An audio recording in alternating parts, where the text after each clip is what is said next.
A botânica é o ramo da biologia que estuda organismos que fazem fotossíntese, como as algas, plantas, fungos e cianobactérias. A palavra botânica vem do grego botané, que significa planta.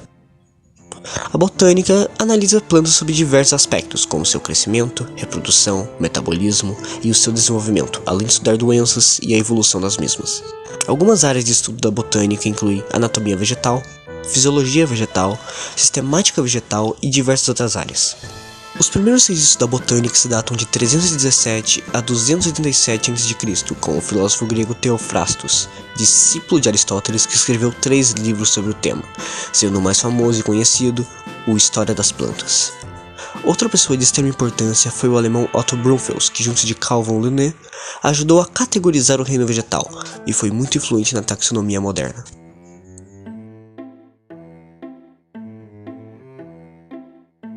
O reino vegetal, também conhecido como o reino das plantas, é um dos 5 grandes reinos dos seres vivos. Ele inclui todos os organismos multicelulares que realizam fotossíntese, como as plantas, e ele é dividido em vários grupos, como as angiospermas e as gimnospermas, sendo as gimnospermas os pinheiros e as angiospermas plantas com flores e frutos. Todos os organismos que estão no reino vegetal vão desempenhar papéis cruciais nos ecossistemas, como na produção de oxigênio e na formação de habitats para outras espécies. Além disso, são fundamentais para a agricultura e na produção de alimentos. Mas como as plantas surgiram? É uma dúvida bastante frequente que se remete a cerca de 500 milhões de anos, quando elas evoluíram de algas verdes que tinham um genótipo e um fenótipo variados, permitindo a sua sobrevivência em ambientes pantanosos e com inundações e secas, para se adaptarem ao ambiente terrestre. Assim, elas desenvolveram raízes, folhas e tecidos vasculares. No período siluriano, há cerca de 435 milhões de anos atrás, a Terra passou por secas e mudanças ambientais que favoreceram a seleção natural. Nesse contexto, as plantas introduziram as folhas, melhorando a captação de luz e desenvolvendo a fotossíntese. A evolução das plantas se deu em níveis de complexidade crescente, desde tapetes de algas até briófitos, licófitas, fetos, gimnospermas e finalmente chegando nas angiospermas. Essa trajetória adaptativa permitiu a colonização de diversos habitats e uma rica diversidade de formas e funções, refletindo a importância das plantas no ecossistema terrestre.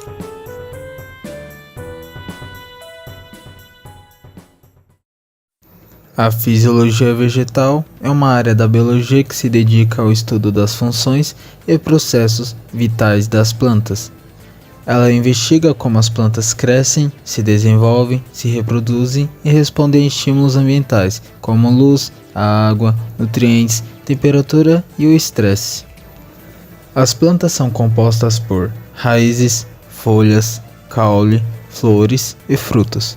Cada parte desempenha uma função importante para o vegetal, assim como os órgãos do corpo humano. A folha é a parte da planta responsável por realizar a fotossíntese. Além disso, também ocorrem os processos de respiração e transpiração, possibilitados pela superfície da folha. Já as raízes ajudam a fixar a planta ao solo e são responsáveis pela absorção de substâncias essenciais, como água e sais minerais. Além disso, elas conduzem essas substâncias e atuam como reserva. É importante mencionar que existem diversos tipos de raízes, mas de modo geral, há uma raiz primária principal e várias ramificações chamadas raízes laterais. O caule sustenta a planta e transporta substâncias por meio de vasos. A água e os sais minerais são levados através desses vasos, das raízes até as folhas, enquanto os açúcares, produzidos na fotossíntese, são transportados das folhas até as raízes. No caule, são produzidos hormônios vegetais que auxiliam no crescimento e desenvolvimento da planta. As flores são responsáveis pela reprodução da planta. Elas estão presentes apenas no grupo de plantas mais evoluído, que é chamado de angiospermas. Esse grupo será explicado mais à frente no vídeo. Quando as flores possuem ao mesmo tempo as estruturas de ambos os sexos, elas podem ser chamadas de hermafroditas ou monóicas. As estruturas femininas são chamadas carpelos, enquanto as masculinas se chamam estames.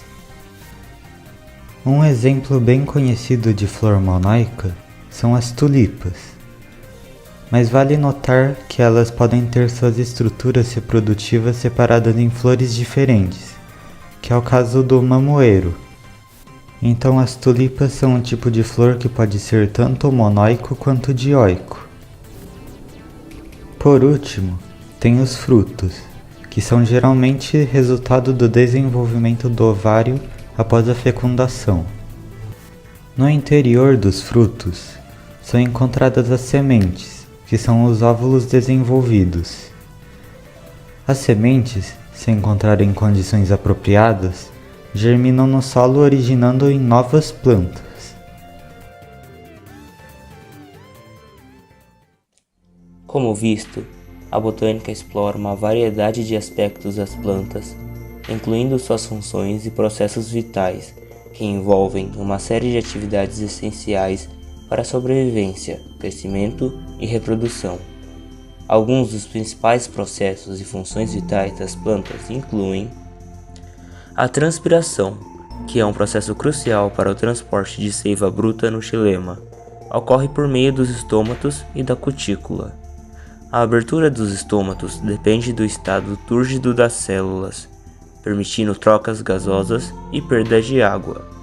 Quando as células guarda ficam flácidas, os estômatos se fecham. Fatores como a hidratação dos tecidos, a intensidade da luz e a concentração de gás carbônico influenciam a abertura e o fechamento dos estômatos. E a fotossíntese, onde o organismo utiliza o gás carbônico e a água para produzir glicídios, que servirão como alimento para a planta. Em contrapartida, a fotossíntese libera gás oxigênio na atmosfera. Estudos indicam que grande parte do oxigênio existente atualmente na atmosfera é produto da fotossíntese. O processo completo da fotossíntese ocorre a partir de uma série de reações químicas que podem ser divididas em fase clara e fase escura. A condução da seiva ocorre em dois tipos, a bruta e a elaborada, que são formuladas e transportadas de maneiras diferentes. A seiva bruta, composta por água e sais minerais, é transportada das raízes às folhas pelo xilema, sendo explicada pela teoria da tensão-coesão de Dickson. A coesão das moléculas de água e a sucção causada pela transpiração ajudam na movimentação.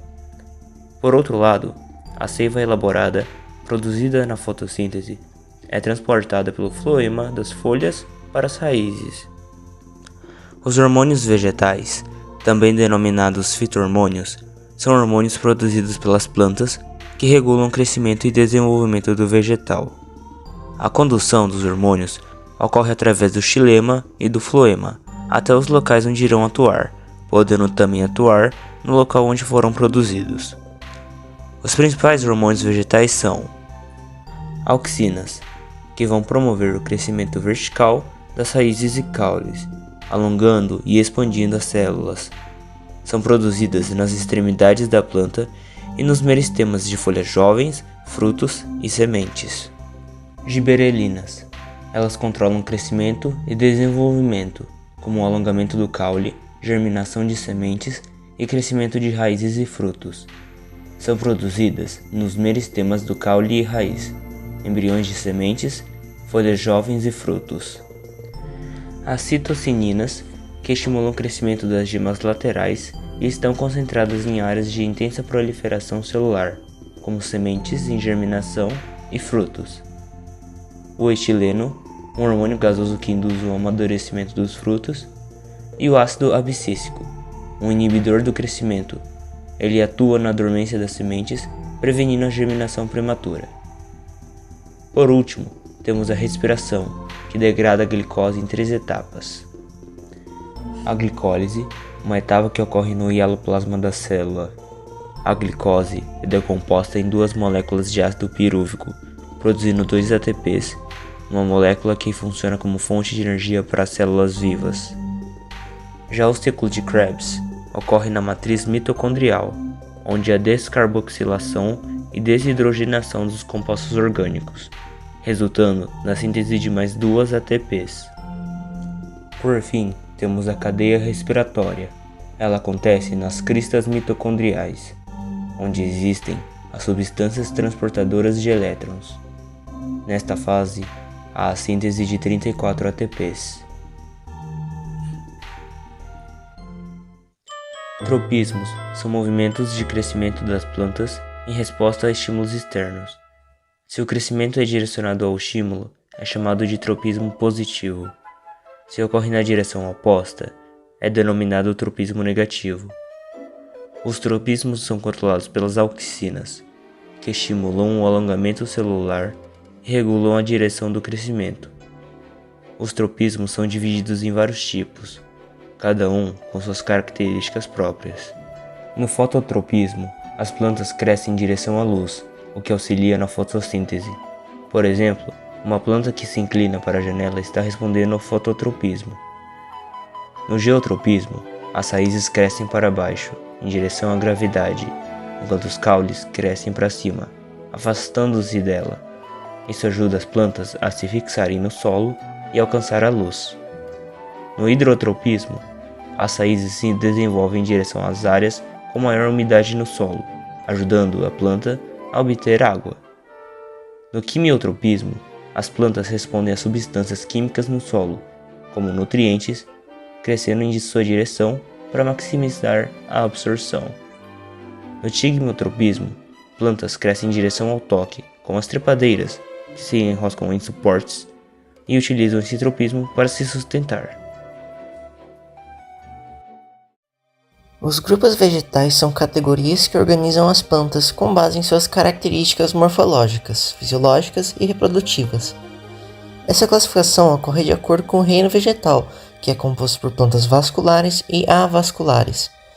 Esses grupos são formados por: as briófitas são plantas de pequeno porte que não recebem luz direta do sol, uma vez que habitam locais úmidos como os musgos. A reprodução desse grupo ocorre através do processo de metagênese, ou seja, possuem uma fase sexuada produtora de gametas e outra assexuada produtora de esporos. Além disso, não possuem vasos condutores de seiva, o que as torna distintas dos outros grupos vegetais. Assim, o transporte de nutrientes ocorre de maneira lenta, por difusão das células. As pteridófitas apresentam maior variedade que as briófitas. São, em sua maioria, plantas terrestres que habitam locais úmidos. Alguns exemplos desse grupo incluem as samambaias, as avencas e os xaxins. A novidade desse grupo é a presença de vasos condutores de seiva, além de, claro, possuírem raízes, caules e folhas. A reprodução das pteridófitas ocorre de maneira assexuada através do brotamento ou através de maneira sexuada de forma similar à das briófitas. Quando o caule das pteridófitas é subterrâneo, denomina-se rizoma. As epífitas são plantas que se apoiam em outras plantas, mas sem causar danos, como as samambaias e os chifres de veado. As gimnospermas são um grupo composto por uma grande variedade de árvores e arbustos de diferentes portes. São plantas vasculares que possuem raízes, caules, folhas e a novidade da vez, as sementes. Exemplos de gimnospermas incluem sequoias, pinheiros e araucárias. A reprodução das gimnospermas é sexuada e a fecundação ocorre nos órgãos femininos pelo pólen, que é produzido pelos órgãos masculinos e transportados pela natureza, através do vento, chuva, insetos e pássaros. O que as diferencia do grupo das angiospermas são principalmente suas sementes, que são nuas, ou seja, não estão envolvidas pelo ovário.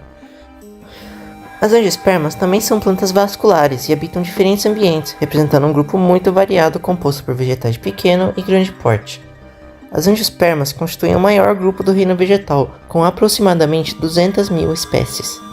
Elas se distinguem das gimnospermas pelo fato de que suas sementes são guardadas no interior do fruto. Sua reprodução é sexuada e a fecundação ocorre com a presença do pólen masculino. Já imaginou que algumas plantas que vemos por aí podem ser verdadeiras farmácias naturais? Bom, é disso que se trata a farmacobotânica. Ela se dedica ao estudo das plantas medicinais e suas propriedades terapêuticas. Imagine um grande quebra-cabeça, formado por peças de botânica, farmacologia, química e etnobotânica. A farmacobotânica junta essas peças e investiga diversos aspectos das plantas, como sua morfologia, anatomia e classificação. E o objetivo? Entender como as plantas podem ser usadas para prevenir e tratar doenças. Desde tempos antigos, o uso de plantas como remédios já fazia parte da vida de civilizações como os egípcios, chineses e gregos. Com o passar dos séculos, a farmacobotânica evoluiu, incorporando métodos científicos para identificar e isolar os superpoderes das plantas, seus princípios ativos. Esses compostos podem ser divididos em várias categorias como alcaloides, flavonoides, terpenoides e glicosídeos, cada um com as suas próprias habilidades terapêuticas. Por exemplo, os alcaloides incluem a morfina e a quinina, conhecidas por suas propriedades analgésicas e antimaláricas, respectivamente. Outra peça importante desse quebra-cabeça é a etnobotânica, que estuda como diferentes culturas usam as plantas no seu dia a dia. Muitas vezes, esse conhecimento é passado de geração em geração, de forma oral, e pode ser a chave para descobrir novos tratamentos. Através da etnobotânica, pesquisadores conseguem identificar plantas que são usadas por comunidades e investigar suas propriedades farmacológicas. No mundo moderno, a farmacobotânica tem um papel fundamental, especialmente com a crescente demanda dos tratamentos naturais e integrativos. As pesquisas nessa área podem levar à criação de novos medicamentos e, ao mesmo tempo, ajudar a conservar a biodiversidade e preservar o conhecimento cultural. No entanto, essa área também enfrenta desafios. É preciso regulamentar e validar cientificamente as propriedades medicinais de muitas plantas.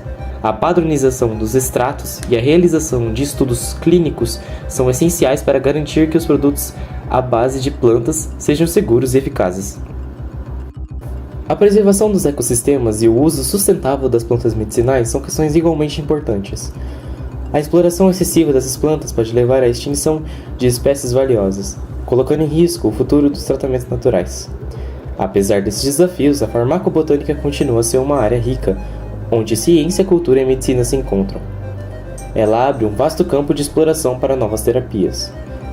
Com o avanço das técnicas científicas e o crescente reconhecimento do saber tradicional, espera-se que essa área continue a florescer e a contribuir para a saúde humana por muito tempo. Em conclusão, a botânica desempenha um papel crucial em diversas áreas, impactando nossas vidas de maneiras profundas e significativas.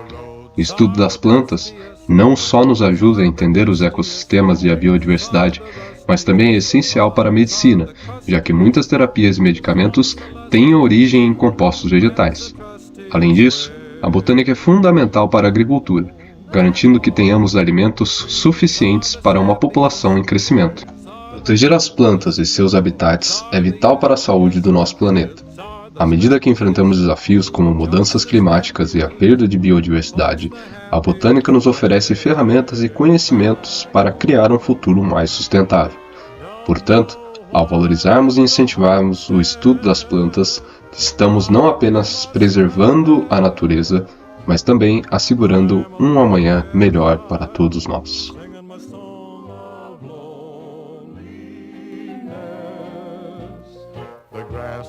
The springiest, the bees are the stingiest, the birds are the wingiest, the bells are the ringiest, the heart's the singiest, the arms the clingiest, way back home.